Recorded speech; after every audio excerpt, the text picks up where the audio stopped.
खारगे जी,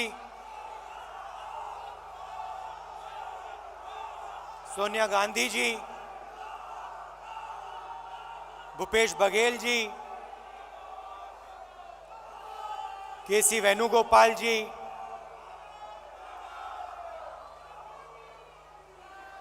Priyanka Gandhi ji, stage पे Congress party के सब वरिष्ठ नेता, हमारे प्यारे कार्यकर्ता, भाइयों और बहनों, प्रेस के हमारे मित्रों, आप सबका यहाँ बहुत बहुत स्वागत। और जो लोग इस अधिवेशन को टेलीविजन पे अलग अलग स्टेट्स में देख रहे हैं, उनका भी मैं आज यहाँ स्वागत करता हूँ।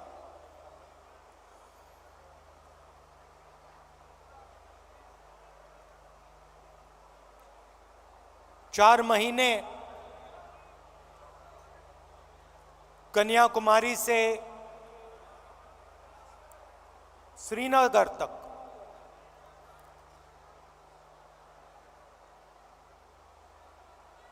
भारत जोड़ो यात्रा हमने की।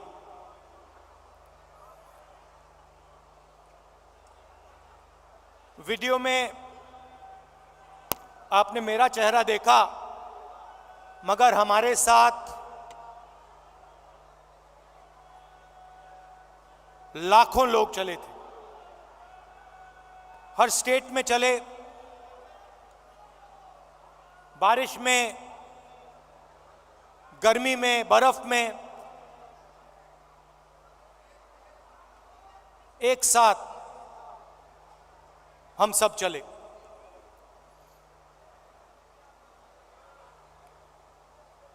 बहुत कुछ सीखने को मिला।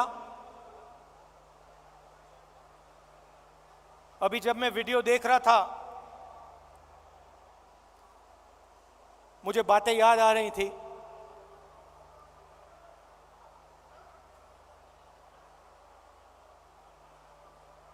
वीडियो में आपने देखा होगा, पंजाब में एक मैकेनिक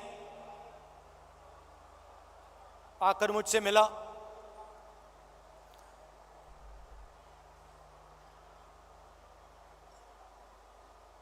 मैंने उसके हाथ पकड़े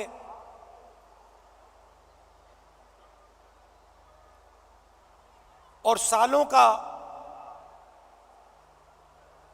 की जो तपस्या थी उसकी, सालों का जो दर्द था, जो खुशी, जो दुख, जैसे ही मैंने उसके हाथ पकड़े,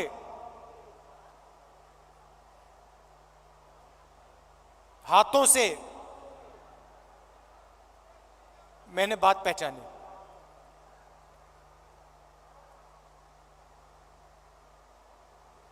वैसे ही लाखों किसानों के साथ जैसे ही हाथ पकड़ते थे, जैसे ही हाथ मिलाते थे, गले लगते थे, एक ट्रांसमिशन सा हो जाता था। शुरुआत में बोलने की जरूरत होती थी, क्या करते हो, कितने बच्चे हैं,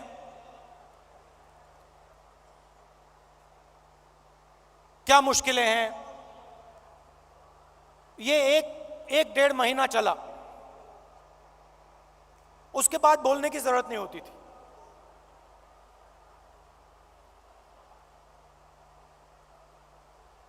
जैसे ही हाथ पकड़ा,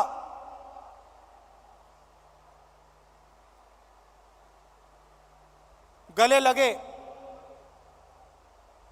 सन्नाटे में एक शब्द नहीं बोला जाता था, मगर जो उनका दर्द था, जो उनकी मेहनत थी, एक सेकंड में मुझे समझ आ जाती थी। और जो मैं उनसे कहना चाहता था, बिना कुछ बोले वो समझ जाते थे। अभी मैंने देखा, आपने वो बोट रेस देखी होगी केरल में।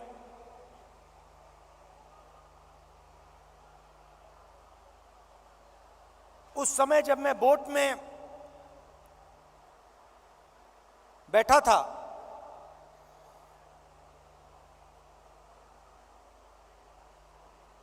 पूरी टीम के साथ मैं रोइंग कर रहा था, मेरे पैर में भयंकर दर्द था।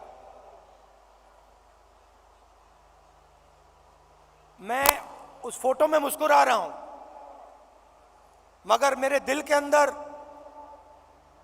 रोना आ रहा था, इतना दर्द था।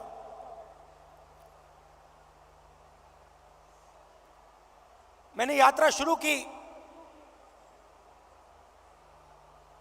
काफी फिट आदमी हूं, 10-12 किलोमीटर ऐसे ही दौड़ लेता हूं। घमंड था, मैंने सोचा था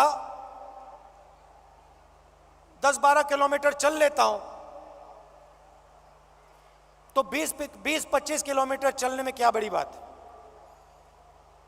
मेरी माइंड में यह था। पुरानी इंजरी थी, कॉलेज में चोट लगी थी फुटबॉल खेलते हुए, मुझे याद है।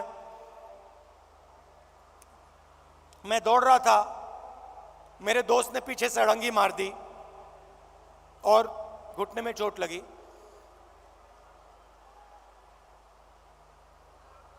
दर्द गायब हो गया था, सालों के लिए दर्द गायब था। और अचानक जैसे ही मैंने यात्रा शुरू की, दर्द वापस आ गया।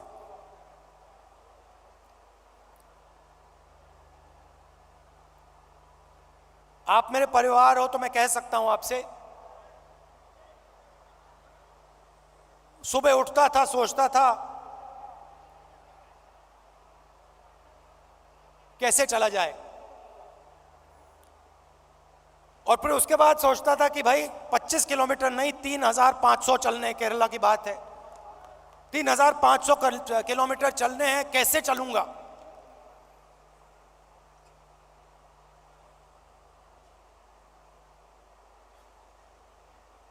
और फिर कंटेनर से उतरता था, चलना शुरू करता था, लोगों से मिलता। तो पहले 10-15 दिन में, जिसको आप अहंकार कह सकते हो, घमंड कह सकते हो, वो सारा गायब हो गया।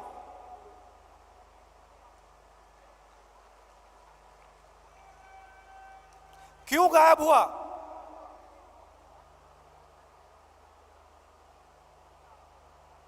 क्योंकि भारत माता ने मुझे मैसेज दिया, देखो तुम अगर निकले हो, अगर कन्याकुमारी से कश्मीर चलने निकले हो, तो अपने दिल से अहंकार मिटाओ, घमंड मिटाओ, नहीं तो मत चलो।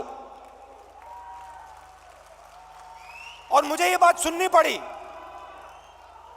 मुझे ये बात सुननी पड़ी। मुझ में उतनी शक्ति नहीं थी कि मैं इस बात को ना सुनूं। और आस्ते आस्ते मैंने नोटिस किया,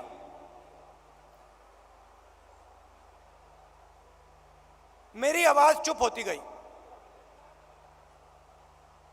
पहले किसान से मिलता था, मैं उसको अपना ज्ञान समझाने की कोशिश करता था। थोड़ी जो मुझ में जानकारी है खेती के बारे में, मनरेगा के बारे में,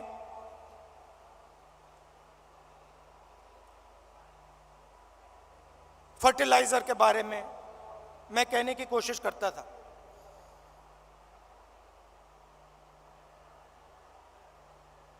आस्ते आस्ते ये सब बंद हो गया।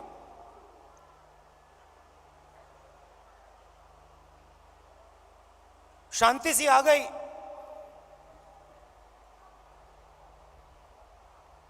और सन्नाटे में मैं सुनने लगा।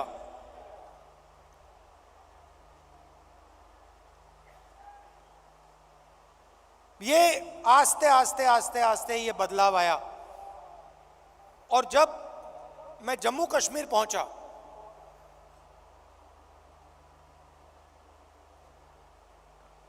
वो भी अजीब सी बात थी। जब मैं जम्मू कश्मीर पहुंचा, मैं बिल्कुल चुप हो गया।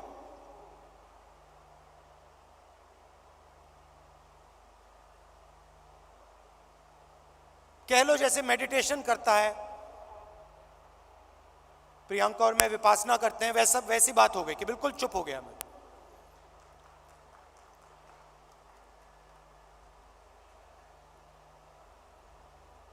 मां बैठी हैं,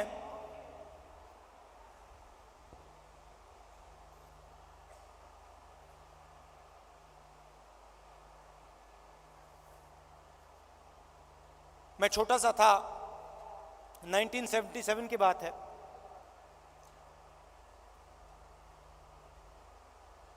चुनाव आया, मुझे चुनाव के बारे में कुछ मालूम नहीं था, 6 साल का था मैं।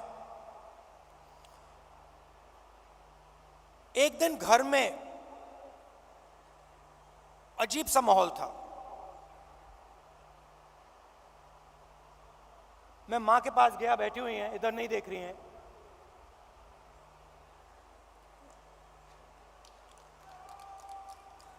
मां के पास गया, मैंने मां से पूछा मम्मी क्या हुआ? और मां कहती हैं हम घर छोड़ रहे हैं। तब तक मैं सोचता था कि वो घर हमारा था। तो मैंने मां से पूछा, मां हम अपने घर को क्यों छोड़ रहे हैं?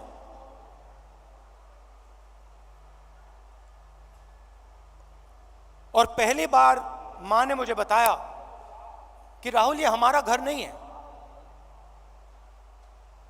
ये सरकार का घर है और अब हमें यहां से जाना है।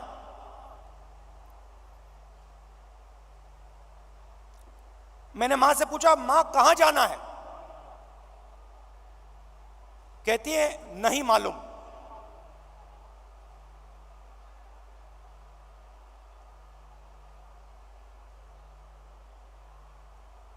नहीं मालूम कहां जाना है। मैं हैरान हो गया। मैंने सोचा था कि वो हमारा घर था।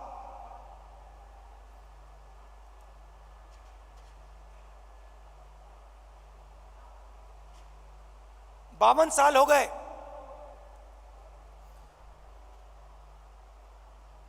मेरे पास घर नहीं है, आज तक घर नहीं है। और हमारे परिवार का जो घर है वो इलाहाबाद में है, वो भी हमारा घर नहीं है। तो जो घर होता है उसके साथ मेरा बड़ा अजीब सा रिश्ता है। मैं 12 तुगलक लेन में रहता हूं, मगर मेरे लिए वो घर नहीं है।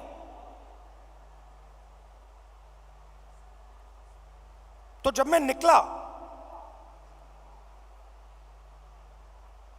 कन्याकुमारी से निकला, मैंने अपने आप से पूछा कि भाई मेरी जिम्मेदारी क्या बनती है। अब मैं चल रहा हूं, भारत का दर्शन करने निकला हूं, भारत को समझने के लिए निकला हूं। हजारों लाखों लोग चल रहे हैं, भीड़ है, मेरी क्या जिम्मेदारी है?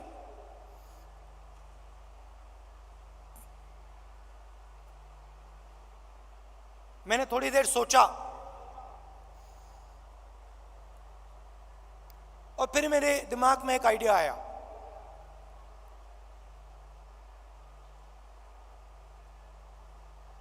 मेरे ऑफिस के लोगों को मैंने बुलाया जो मेरे साथ थे, मेरे साथ चल रहे थे, मैंने उनको कहा देखिए यहां पे हजारों लोग चल रहे हैं, धक्का लगेगा, लोगों को चोट लगेगी, बहुत भीड़ है, हमें एक काम करना है, मेरे साइड में, मेरे सामने 20-25 फुट आगे, इस तरफ 20-25 फुट, इस तरफ 20-25 फुट, ये जो जगह है, ये जो खाली जगह है जिसमें हिंदुस्तान के लोग आएंगे, हमसे मिलने आएंगे,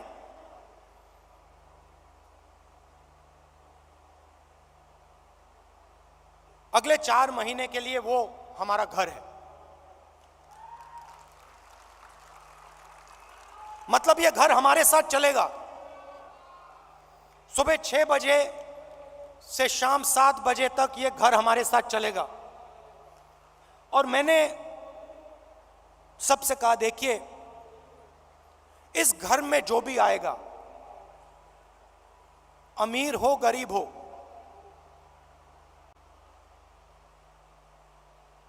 बुजुर्ग हो युवा हो बच्चा हो,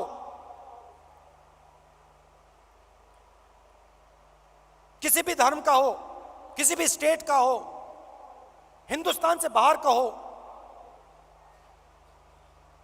जानवर हो, उसको यह लगना चाहिए कि मैं आज अपने घर आया हूं।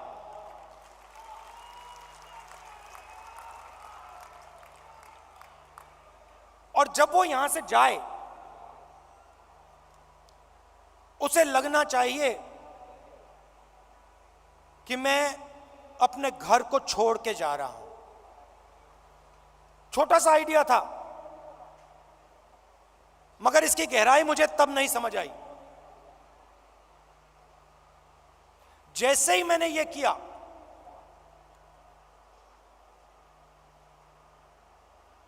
जिस दिन मैंने यह किया,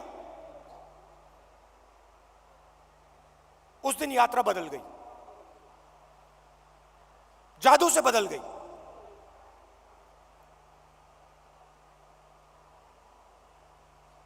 लोग मेरे साथ राजनीतिक बात नहीं कर रहे थे। मैंने क्या क्या सुना है मैं आपको बता भी नहीं सकता हूं।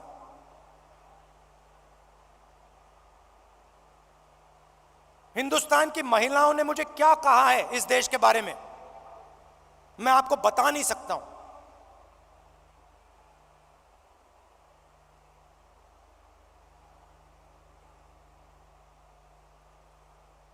युवाओं के दिल में डर क्या है, कैसा है, मैं आपको बता नहीं सकता, समझा नहीं सकता। कह सकता हूं मगर बता समझा नहीं सकता हूं। कितना बोझ उठा रहे हैं।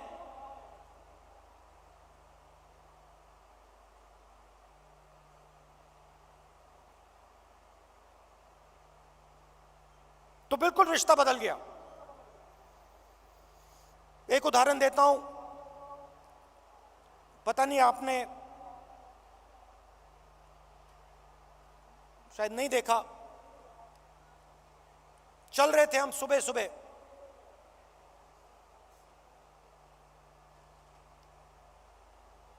साइड में एक महिला भीड़ में खड़ी थी। झिझक के उसने ऐसे किया मुझे। जैसे ही मैंने देखा मैंने उसको बुलाया। मुझे बात अजीब सी लगी।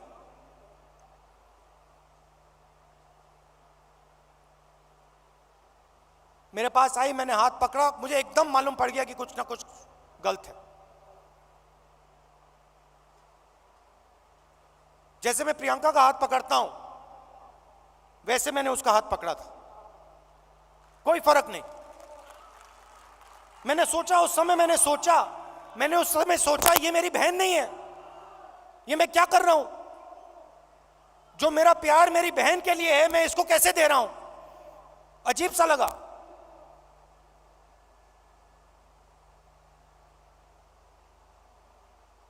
मुझे मेरा हाथ पकड़ती है, कहती है राहुल जी भैया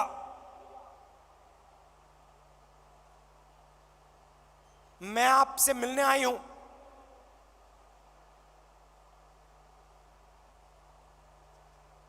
क्या बात है? मेरा पति मुझे मार रहा है, पीट रहा है।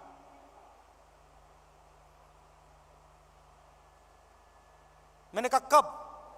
कहती है अभी अभी वो मुझे मार रहा था, मैं घर से भागी हूं आपसे मिलने। तो मैंने कहा कि पुलिस को बुलाएं। कहती है नहीं नहीं नहीं, पुलिस को नहीं बुलाइए।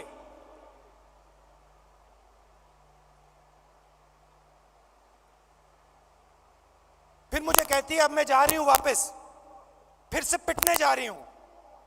मगर मैं आपको सिर्फ यह बताना चाहती थी कि मेरे साथ क्या हो रहा है।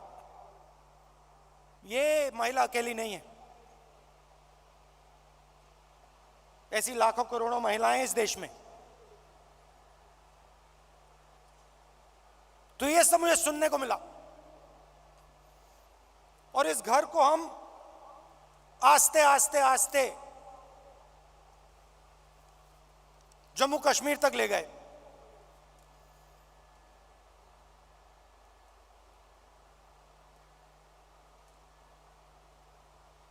पता नहीं, शायद मेरा परिवार सालों पहले वहां से आया।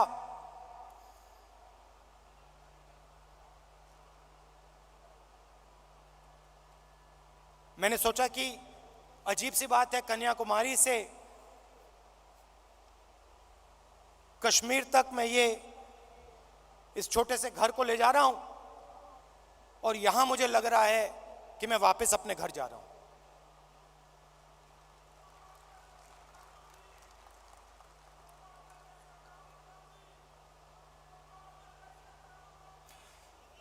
कश्मीर में हम घुसते हैं,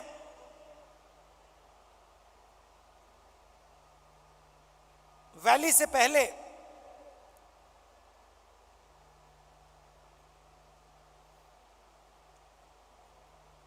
बर्फ है, धूप है,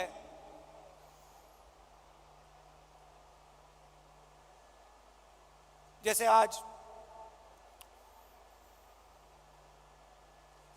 और हजारों लोग हमारे साथ चल रहे हैं।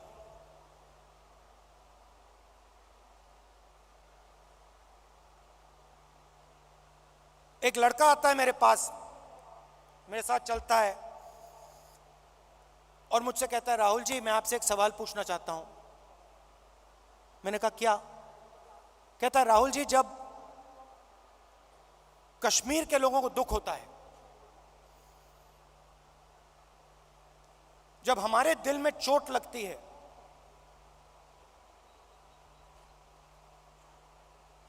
तो बाकी हिंदुस्तान के लोगों को खुशी क्यों होती है?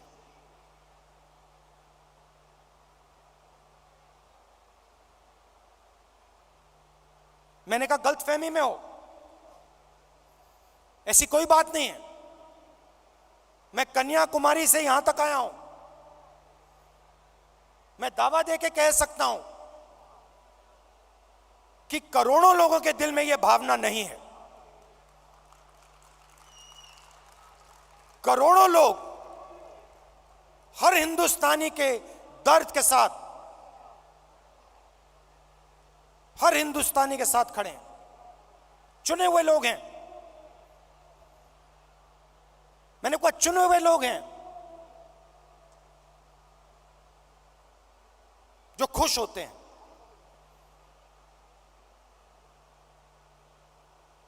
हजारों में होंगे, मगर हिंदुस्तान में करोड़ों लोग हैं। मेरी आंख में आंख मिलाता है, कहता है राहुल जी आज आपने मुझे बहुत खुश कर दिया, आपने मुझे बहुत खुश कर दिया।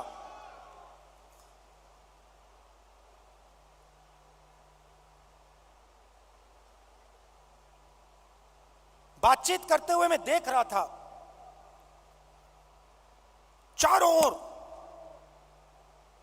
ओर तिरंगा, सड़क पे तिरंगा, पहाड़ों पे तिरंगा, पीछे तिरंगा, आगे तिरंगा, सब जगह तिरंगा।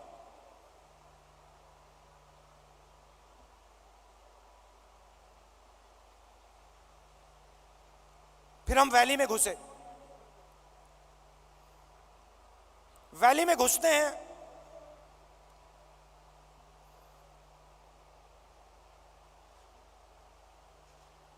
बादल छा जाते हैं,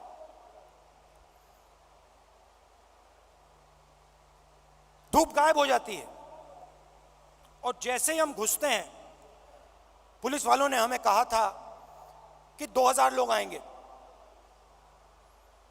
मेरे सिक्योरिटी वालों ने सोचा था 2000 लोग आएंगे। जैसे ही हम घुसते हैं, वहां पे 40,000 लोग खड़े।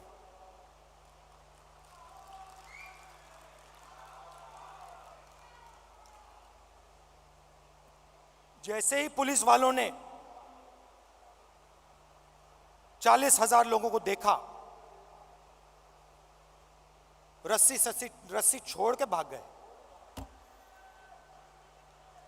हम देख रहे हैं, जिसको रोप पार्टी कहते हैं, वो सब गायब हो गई।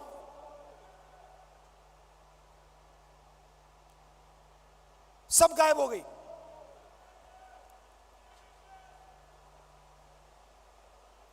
मैं देख रहा था,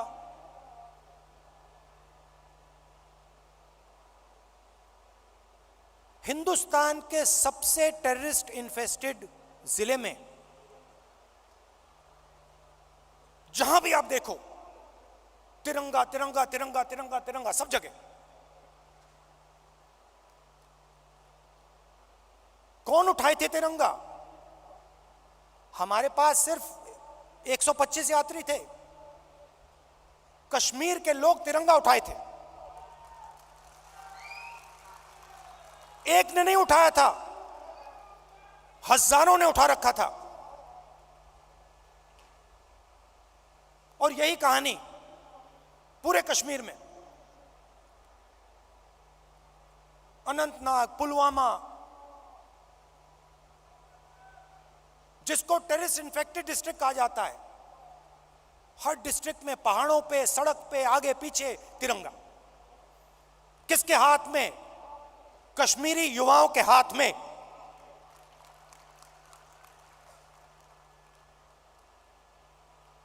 सीआरपीएफ के लोग मुझसे कह रहे, भैया ये तो हमने कभी जिंदगी में नहीं देखा, ये क्या हो गया?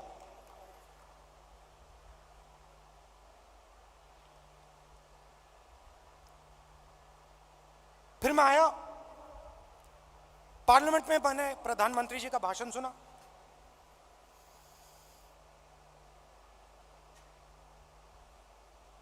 कहते हैं कि मैंने भी जाके लाल चौक में तिरंगा फहराया था।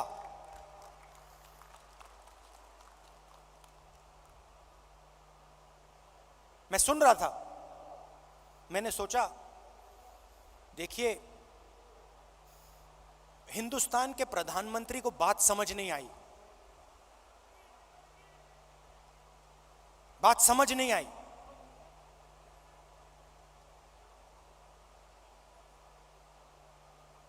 नरेंद्र मोदी जी ने बीजेपी के 15-20 लोगों के साथ जाकर लाल चौक पे तिरंगा फहराया। भारत जोड़ो यात्रा ने लाखों कश्मीरी युवाओं के हाथ से तिरंगा फहराया।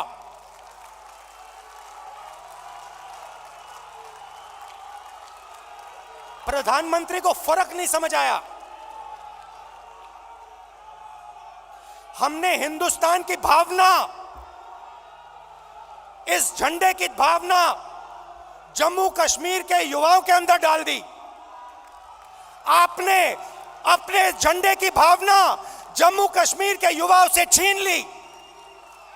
यह फर्क है हम में और आप में।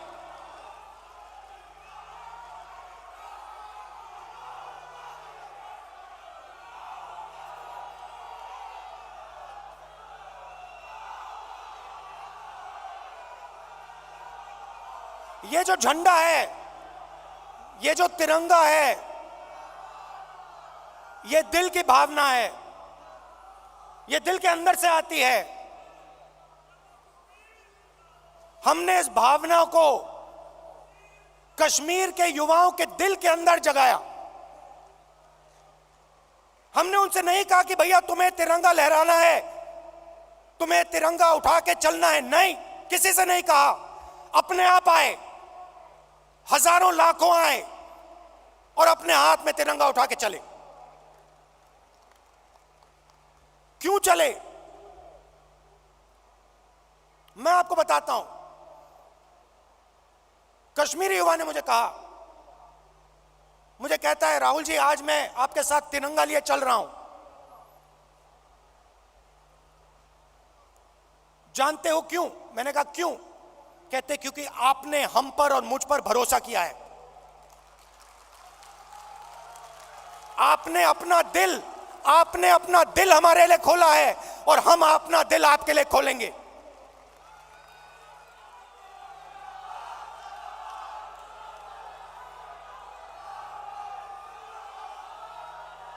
यह फर्क है।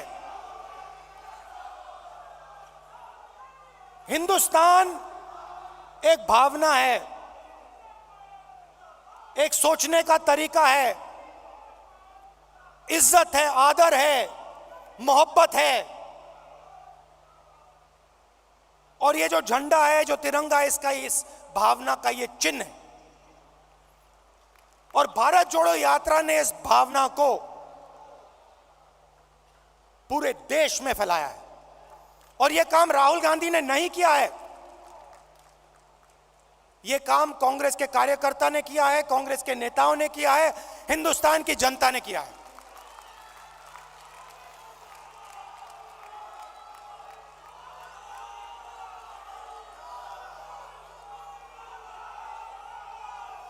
अब देखिए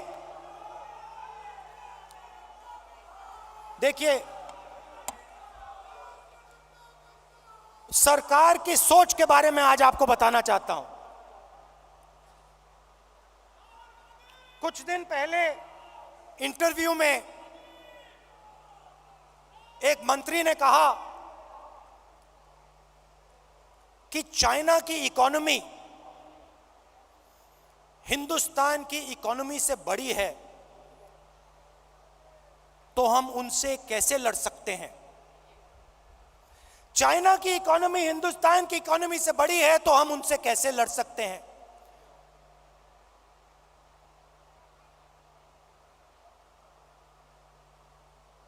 जब अंग्रेज हम पर राज करते थे, क्या उनकी इकोनॉमी हमारी इकोनॉमी से छोटी थी?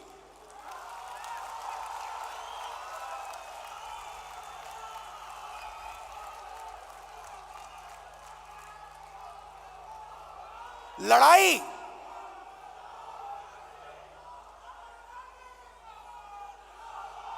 इसका मतलब जो आपसे शक्तिमान है उससे आप लड़ो ही मत, जो आपसे कमजोर है उसी से लड़ो।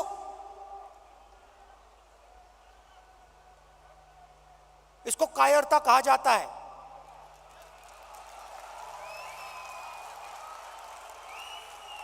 सावरकर की विचारधारा, अगर जो आपके सामने आपसे तगड़ा है, मजबूत है, तो उसके सामने अपना सिर झुका दो, मत्था टेक दो।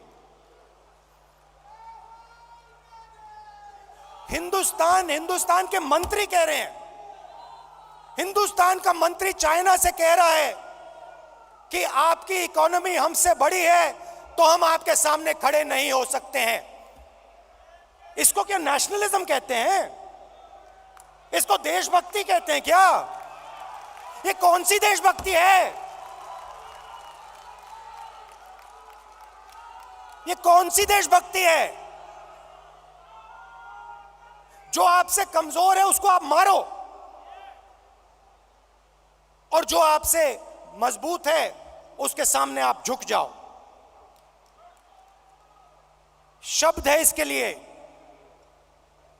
महात्मा गांधी कहते थे, सत्याग्रह की बात करते थे। सत्याग्रह का मतलब, सत्याग्रह का मतलब सत्ता के रास्ते को कभी मत छोड़ो, सॉरी, सत्य के रास्ते को कभी मत छोड़ो। इनके लिए एक नया शब्द है आरएसएस बीजेपी वालों के लिए, हम हैं सत्याग्राही, वो है सत्ताग्राही। ये सत्ता के लिए कुछ भी कर लेंगे, ये किसी से भी मिल जाएंगे, किसी के सामने झुक जाएंगे सत्ता के लिए। ये इनकी सच्चाई है। आखिरी बात, और मुझे बात समझ नहीं आई, पार्लियामेंट हाउस में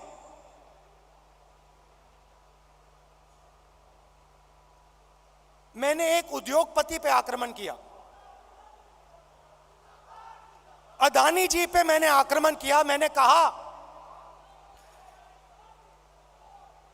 कि अदानी जी 609 नंबर से दूसरे नंबर तक कैसे पहुंचे। आपकी जो फॉरेन पॉलिसी बनती है, चाहे वो बांग्लादेश हो, चाहे वो इजराइल हो, ऑस्ट्रेलिया हो, श्रीलंका हो, सब जगह उनको फायदा मिलता है। इजराइल में सारे के सारे डिफेंस के कॉन्ट्रैक्ट मिल गए। श्रीलंका में एक व्यक्ति कहता है कि राजापाक्सा जी ने उन्हें कहा कि नरेंद्र मोदी जी ने दबाव डालकर अदानी जी को कॉन्ट्रैक्ट दिलवाया। तो मैंने सिर्फ एक सवाल पूछा, नरेंद्र मोदी जी, आपका अदानी जी से रिश्ता क्या है? मैंने और कुछ नहीं कहा, मैंने सिर्फ सवाल पूछा, भैया बता दो रिश्ता क्या है। और मैंने ऐसे फोटो दिखाई, उसमें नरेंद्र मोदी जी ऐसे बैठे हैं, नरेंद्र मोदी जी अदानी जी के हवाई जहाज में रिलैक्स करते हुए दिख रहे हैं। तो मैंने पूछा, भैया बता दीजिए रिश्ता क्या है।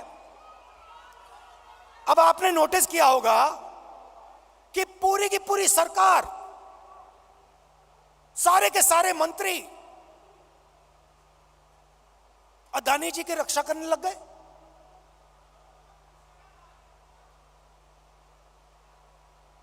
अदानी जी की रक्षा करने लग गए। कहते हैं जो अदानी जी पे आक्रमण करता है वो देशद्रोही है। मतलब अदानी जी देश के सबसे बड़े देशभक्त बन गए। और बीजेपी और आरएसएस इस व्यक्ति की रक्षा कर रही है। सवाल यह उठता है, रक्षा क्यों कर रही है? क्या है इस अदानी में जो बीजेपी और आरएसएस को, सब मंत्रियों को इसकी रक्षा करने की जरूरत पड़ रही है? नहीं, सुनिए, और सबसे बड़ा सवाल ये जो शेल कंपनीज हैं,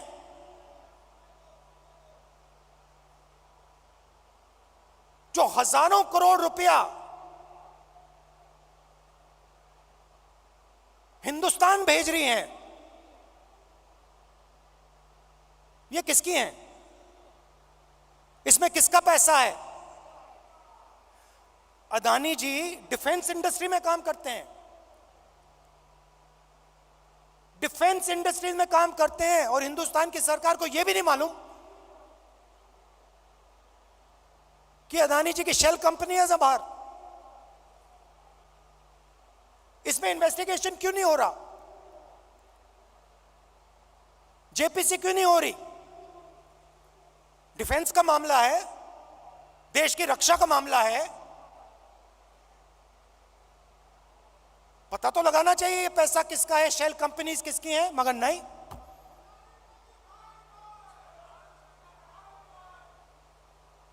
तो ये बहुत बड़ा सवाल है। एलआईसी का इन्वेस्टमेंट है, उनका नुकसान हुआ है। ऑस्ट्रेलिया में फोटो दिखती है, नरेंद्र मोदी जी बैठे हैं, स्टेट बैंक चेयरमैन बैठे हैं, वहां के चीफ मिनिस्टर बैठे हैं, अदानी जी बैठे हैं एक मेज पर। स्टेट बैंक $1 बिलियन का लोन दे रहा है। नरेंद्र मोदी जी उस मेज पे क्यों बैठे हैं? क्या लेना देना नरेंद्र मोदी जी का स्टेट बैंक और अदानी के बीच में? क्या लेना देना?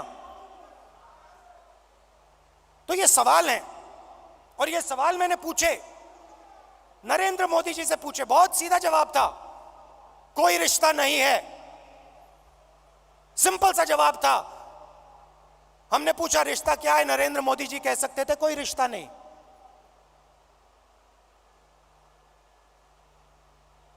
मगर रिश्ता है।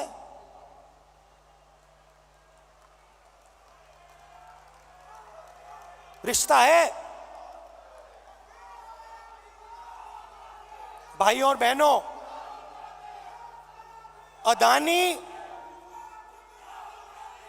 अदानी जी और मोदी जी एक हैं।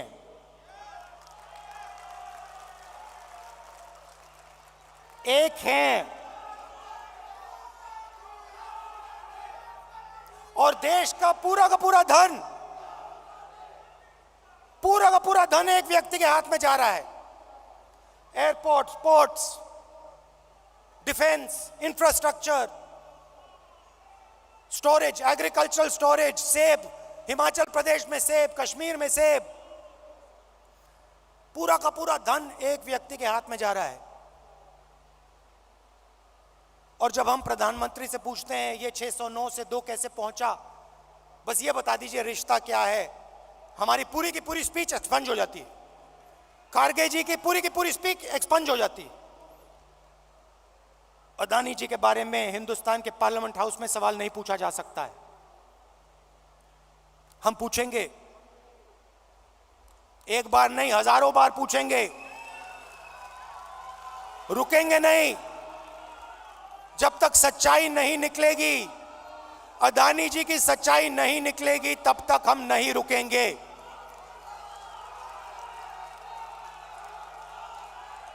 क्योंकि, और इसका एक कारण है भाई और बहनों, और खास तौर से जो लोग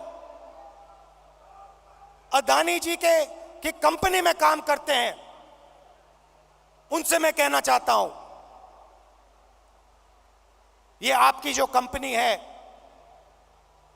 ये देश को नुकसान पहुंचा रही है। ये देश के पूरे इंफ्रास्ट्रक्चर को छीन रही है। भाइयों और बहनों, याद रखिए, आजादी की लड़ाई भी ईस्ट इंडिया कंपनी के खिलाफ हुई थी। वो भी एक कंपनी थी। उस कंपनी ने भी हिंदुस्तान का सारा धन, सारा इंफ्रास्ट्रक्चर,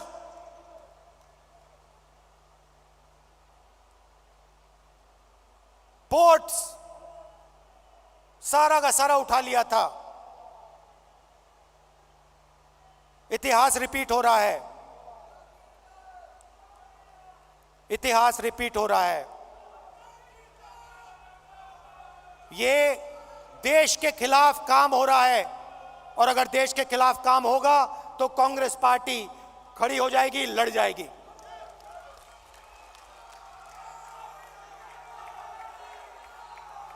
आखिरी बात कहना चाहता हूं, देखिए, यह पार्टी तपस्वियों की पार्टी है। यह पुजारियों की पार्टी नहीं है। यह तपस्वियों की पार्टी है। यह तपस्या की पार्टी है। और आपने देखा छोटी सी तपस्या की, 4 महीने की तपस्या की, और आपने देखा कांग्रेस पार्टी में कैसी जान आई, कांग्रेस पार्टी के कार्यकर्ता में कैसी जान आई, देश में कैसी जान आई। तपस्या बंद नहीं होनी चाहिए।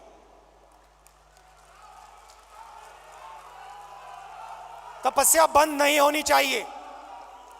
प्रोग्राम चलना चाहिए, तपस्या का प्रोग्राम होना चाहिए, उसमें हर कांग्रेस के कार्यकर्ता को शामिल होना चाहिए, हर नेता को शामिल होना चाहिए। उस प्रोग्राम में दर्द लगना चाहिए, मुश्किल होनी चाहिए, पसीना निकलना चाहिए, चोट लगनी चाहिए। खारगे जी कांग्रेस के प्रेसिडेंट हैं, सीनियर नेता बैठे हैं, तपस्या का प्रोग्राम बनाइए।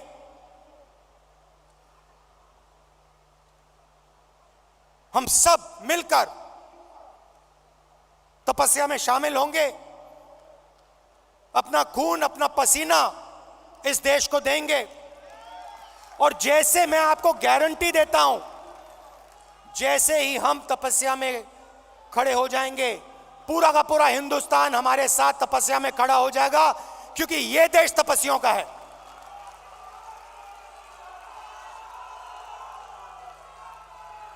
तो प्रोग्राम बनाइए, खारगे जी प्रोग्राम बनाइए, आपकी पूरी की पूरी टीम, जिसमें मैं शामिल हूं, कांग्रेस के सब नेता शामिल हैं, हर एक कार्यकर्ता शामिल है, देश की जनता शामिल है। उस प्रोग्राम को हम चलाएंगे, तपस्या करेंगे, अपना खून पसीना देंगे। बहुत बहुत धन्यवाद। जय हिंद, नमस्कार।